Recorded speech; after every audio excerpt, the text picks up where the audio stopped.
Hi everyone, and welcome to the ghost town of California languages, where we mine through the bones of languages native to California. Have you ever been to San Francisco?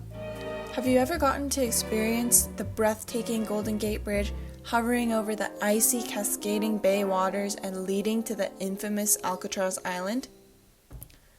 Well, you probably knew that the city's name was in Spanish, but did you know that it actually originated from Mission San Francisco de Asís?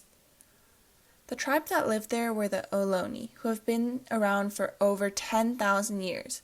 Stick around to hear more about their rich culture and language. About 50 tribes formed the collective Ohlone group. Their vast region included the San Francisco Peninsula, Santa Clara Valley, Santa Cruz Mountains, Monterey Bay, Alameda County, Contra Costa County, and the Salinas Valley. Wow, what a mouthful! It's hard to believe that they thrived on what's now almost 10 different areas. Time for a fun fact. Some historians have believed that the Ohlone thought of Alcatraz Island to be evil or unlucky, but they actually utilized the land for fishing, hunting, and egg gathering. What a valuable resource! Around 50 nations or villages existed within the Ohlone tribe. Each group had anywhere from around 50 to 500 members. However, these villages coexisted within the territory and gathered for celebrations and traditional events. A tupentak was a traditional roundhouse, a place where celebration and traditional practices would take place.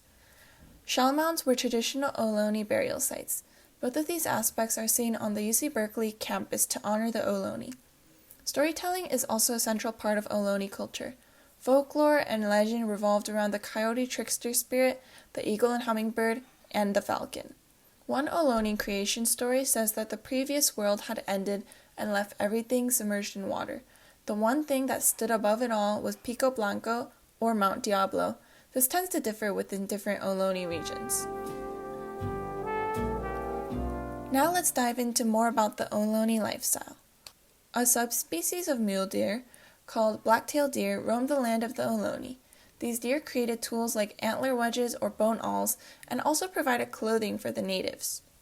Grizzly bears also lived on this land but were not consumed. They were often dangerous, and Ohlone villages disappeared near Berkeley, leading Spanish explorers to believe that the bears caused this absence. Oh no. Fun fact, California grizzly bears are actually extinct now. Meat was often cooked in an earth oven. They dug a pit in the ground, and the meat and vegetables would be enclosed within the leaves. They would then pour steam over to cook the food. This was common within California. Another way was to cook directly on heated rocks or stones. Some other animal resources that the Ohlone might have used in their territory include shorebirds, the California quail, and waterfowl. Shorebirds were also enjoyed by people in the gold rush, almost pushing the species to extinction. Quails have a feathered plume on top of their head, which served as a key adornment for pomo basket weavers. These animals reside in wetlands and marshes, a key feature of what distinguishes Ohlone territory even today. I must not fail to mention the devastating effects that the mission system brought onto the Ohlone. The Ohlone actually went through 3 rounds of colonization. The missions that they lived on were missions San Francisco de Asís, Dolores, Santa Clara, and San Jose. It's a miracle how strong their culture and people have been to persist and thrive today. However, like many tribes, they are not federally recognized. There was actually a Bay Area tribe conflict recently because of this issue. Now, many universities and other places recognize Ohlone land. They acknowledge that the Ohlone were the original keepers of the land and appreciate them for the beginnings of what are now wonderful educational and inspiring realms. These areas include the University of California, Berkeley, the University of California, San Francisco, Stanford University, Chabot College, San Francisco Public Library, Santa Clara University, and more. Unfortunately, through 3 rounds of colonization, the Ohlone lost all their territory. However, recently, a Native American elder reclaimed a portion of their sacred land to honor the Ohlone group. Now, more members have been inspired and demand that the land that makes up their cultural oranges back. I'm so glad to see how the group is actively pushing to regain important cultural lands. Listen to these other projects at top schools in the region. UC Berkeley has a land acknowledgement page dedicated to information about the Ohlone tribe. Cal linguist Lynn Mickelson is working with active Chochenyo language learning group to ensure that the language is passed on. Similarly, Stanford University also has a land acknowledgement page for the Ohlone. They created a new website dedicated to land acknowledgement. Here's a video by native students at Stanford expressing the land acknowledgement. Finally, we're talking about the language, my favorite part. The Ohlone language family has 8 indigenous languages within it. When the Spanish arrived, historians actually believe that there were over 40 languages and dialects used by the Ohlone people. It's also known as the Costanoan family, its Spanish-acquired name.